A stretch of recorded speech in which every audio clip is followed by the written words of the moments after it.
Magpapanggap nga na naman kami for today's video kasi tignan nyo naman, agin healthy, agin running na naman ang babae.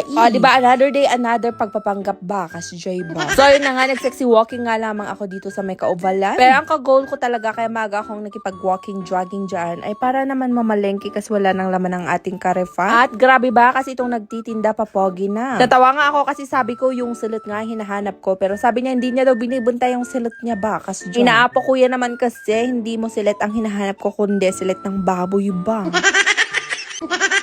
Diba maganda talaga kapag maagang mamalengke nga kasi fresh natin yung mga karne kasi Jay, ba? And yes, at dahil na-miss ko nga yung lutong mix-mix, kaya naman eto, nagbay nga tayo ng kasulutan. Yes, hindi nakakaalam kung ano ang sulut, isaw ng baboy ba? And syempre, lemon is life nga rin sa aming kabahayan kasi nakakatulong din yan sa ating weight loss journey ba? And syempre, more gulay para healthy kasi Jay. Fast forward among the fast forward, kaya naman eto, pagka uwi nga namin ay syempre, hindi na natin patatagalin, lulutuin na nga natin itong isaw ng baboy. Ilang beses nga rin namin tong hinugasan, syempre ade kasi why not coconut para clean ba? Diba? Ikaw clean ka ba, Patrick? Charot.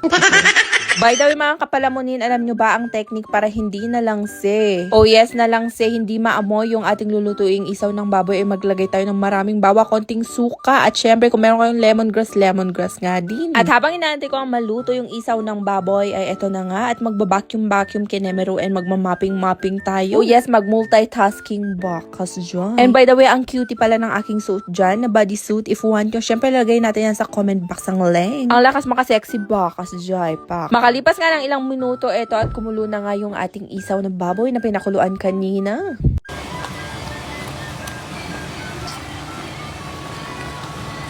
Siyempre, hahanguin na nga natin ito sa kanyang kahirapan ba? Kat ni binumlad ante, kat medyo pamilyar yung itsura niya. Kayo mga kapalamunin, ano yung favorite nyong luto ng isaw-isaw ng kababuyan? Aside from mix or adobo, ano pa ba yung magandang luto nito ba? Yun lang naman kasi yung alam kong luto nito, yung magpag-mix at saka gawing adobo ba? Kasi Joy.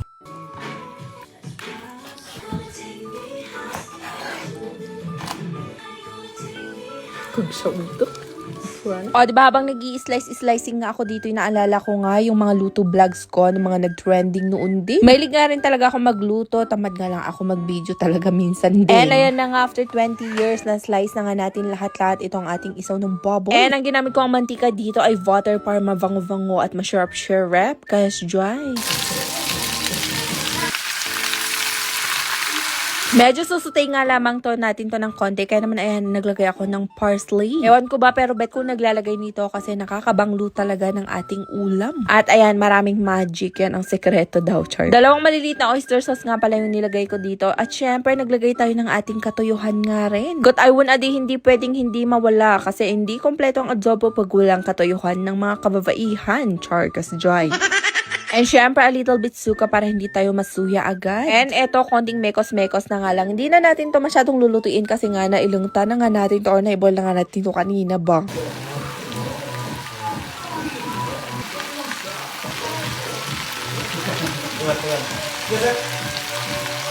Pero syempre, hindi pa katapusan niya ng ating pagluluto para mas mapasarap nga natin itong ating isaw ng baboy. And tadan, ayan, naglagay nga ako ng pagkadami-daming onion para mas mabango at mas masarap ba kasi dry. Diba ganun lang ka-easy at ka-sexy ay kadaling magluto ng mix-mix. Ay, hindi pala to mix-mix, adobong sulit or adobong isaw na to. Siya mga kapalamunon, kung di mo alam kung anong iulam nyo, ayan, magsulit na rin kayo for the meantime. Diba umayin tamangan tayo, agkin namot, kas dry, bye!